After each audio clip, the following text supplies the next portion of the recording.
Jesucristo, el Verbo viviente, es el único medio de salvación. Él es el centro del pensamiento de nuestra vida, la fuente y la autoridad de la doctrina. El principal propósito de la vida de Cristo fue la obediencia a los mandamientos, exaltando la ley de Dios como un reflejo de su carácter. El principal mensaje a ser predicado en el mundo, basado en Apocalipsis 14, está representado por 3 ángeles llevando el Evangelio eterno al mundo entero. Este mensaje se basa en los encantos inigualables de Cristo y declara que la hora del juicio ha llegado y llama a obedecer los mandamientos de Dios. Mediante su palabra, Dios ha comunicado a los hombres el conocimiento necesario para la salvación. Las Santas Escrituras deben ser aceptadas como dotadas de autoridad absoluta y como revelación infalible de su voluntad. Y aunque el canon de las Escrituras inspiradas está cerrado, el Espíritu Santo continúa iluminando, amonestando y confortando al pueblo de Dios a través del testimonio de Jesús, el Espíritu de profecía. El camino a la vida se traza a través de un camino angosto que debe ser recorrido con confianza en las promesas que Dios dejó a hombres y mujeres fieles que dedicaron sus vidas hasta la muerte por el Evangelio eterno. Los fundadores de la Iglesia soñaron con el día en que la revelación sería una realidad en sus vidas. Miraron con los ojos de la fe a aquel día glorioso cuando finalmente la promesa sería cumplida en la venida magistral de Jesucristo a esta tierra para recompensar a cada uno según sea su obra.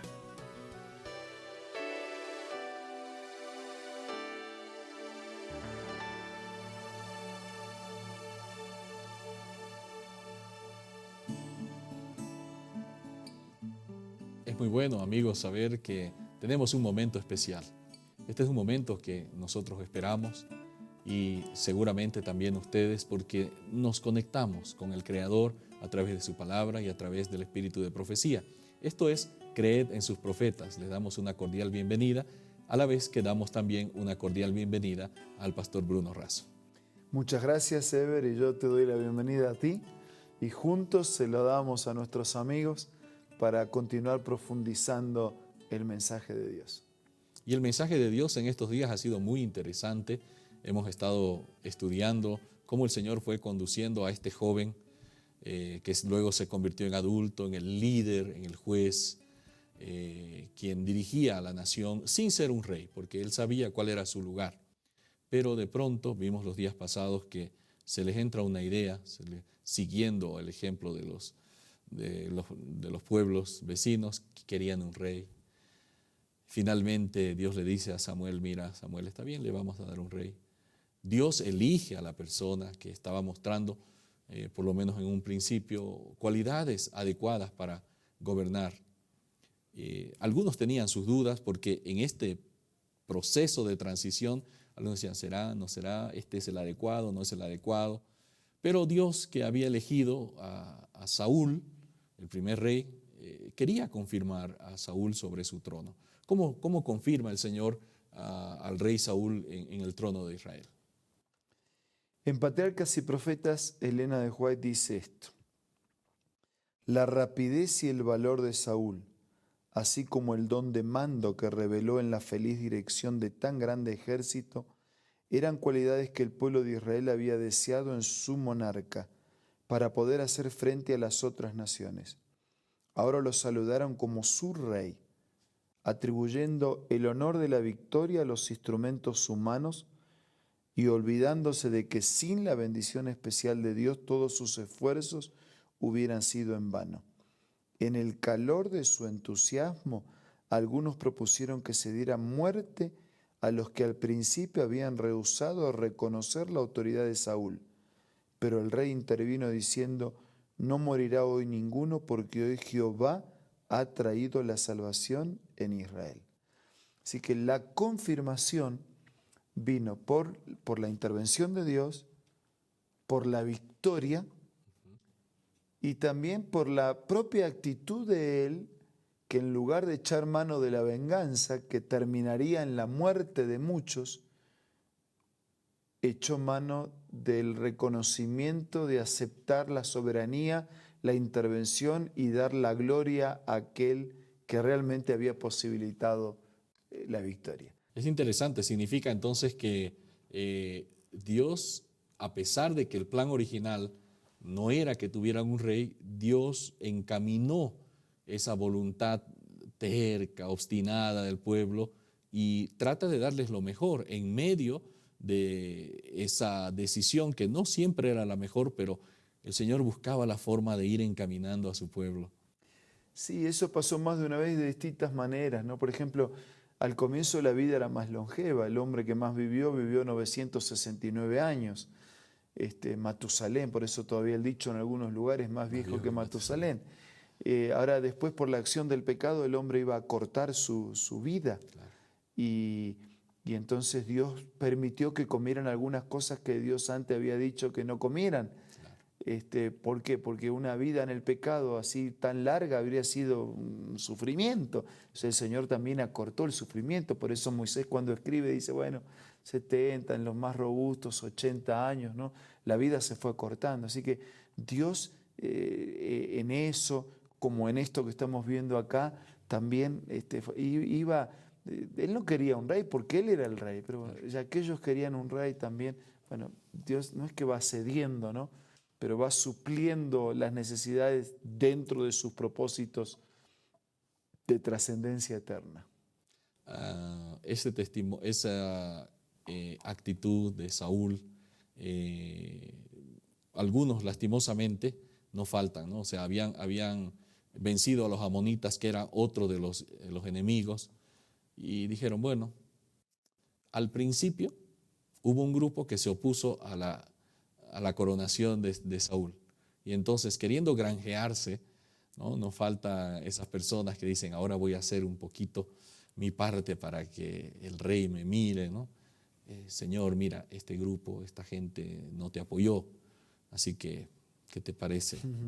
Véngate, porque ya tienes el poder, tienes toda la capacidad y te apoyamos, ¿no?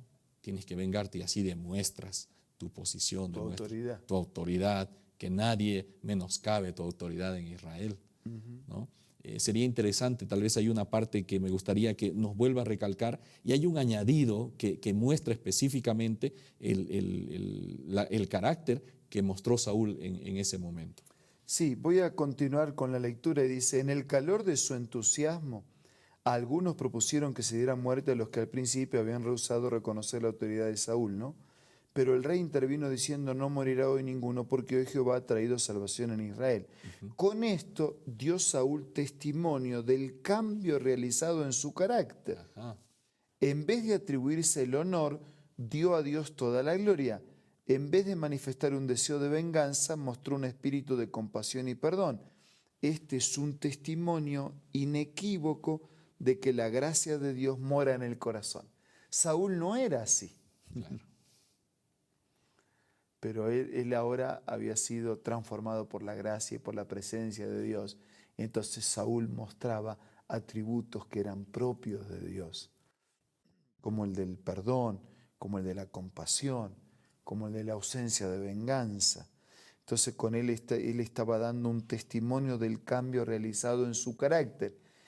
Y la otra victoria era tan poder de Dios como la transformación de su carácter era poder de Dios. Claro. Entonces, a través de las dos victorias, él estaba atribuyendo toda la gloria al Señor. Y además, estaba diciendo que las victorias que los otros necesitaban también eran posibles de alcanzar. Y el mismo mensaje nos llega a todos nosotros hoy. El Dios que actúa en la vida de algunos puede actuar en la vida de todos. El Dios que transforma, el Dios que llena, el Dios que cambia, el Dios que perdona, el Dios que restaura, el Dios que da una nueva oportunidad, el Dios que nos permite empezar de cero.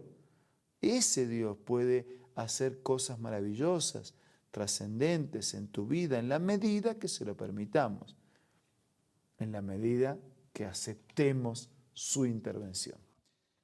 Es llamativo, altamente llamativo, el hecho de que Saúl pudo haber dicho, sí, la victoria se debió a mí porque soy más fuerte, dirigí bien el ejército, Seguí una estrategia. armé una estrategia. Tengo experiencia. Ajá. Son años. Sí, pudo haber dicho todo eso. Pero ¿cómo recalca aquí este pasaje inspirado? Que en vez de atribuirse el honor, ¿no? Podría haber sido, dio toda la gloria, todo el honor a Dios. Y viste que este hecho se reitera. Nosotros ya hablamos de este punto, ¿no? Sí, ¿Por qué? Porque varias personas han sido tentadas, seducidas y arruinadas por no resolver esa situación. claro. Y otros han sido bendecidos, multiplicados bendiciones. A través de ello, otros han alcanzado esa misma bendición por tener ese punto bien resuelto. Qué bueno es eso. Realmente atribuir la gloria y el honor a Dios debería ser una característica de todo cristiano, ¿verdad? Todos. Inclusive, por ejemplo, desde la simpleza de este encuentro diario. Claro.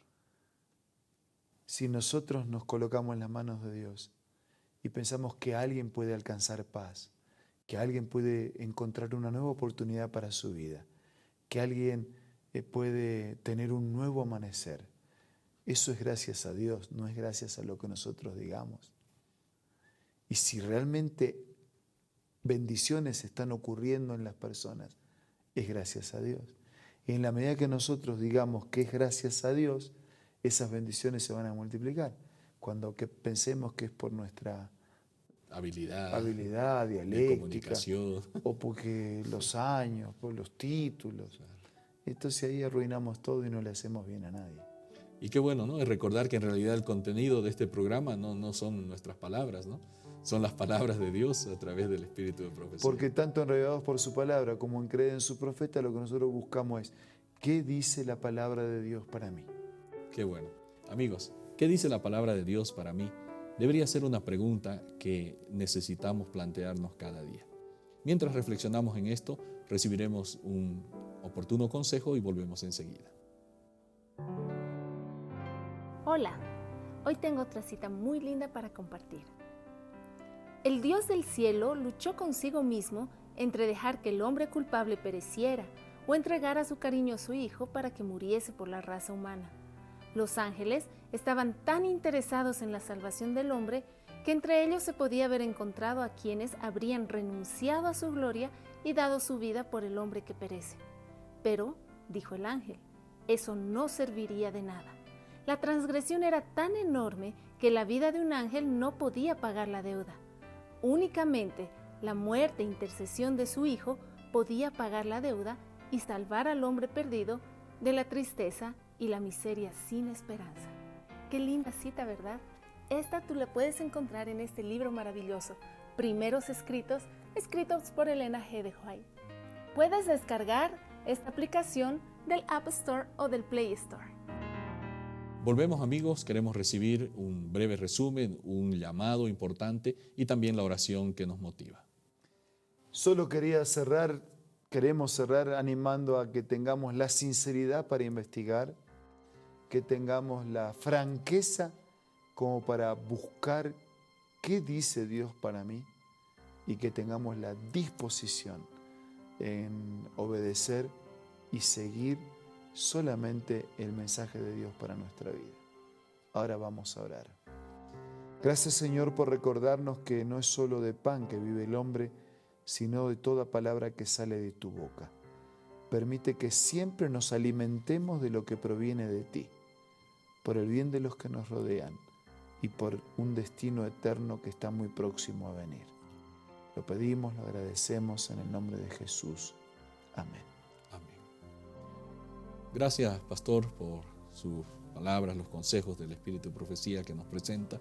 Gracias, amigos, porque cada día sentimos la compañía de ustedes y nuestro compromiso es presentar la palabra de Dios, el consejo inspirado, aquí en su programa Creed en sus profetas. Hasta mañana.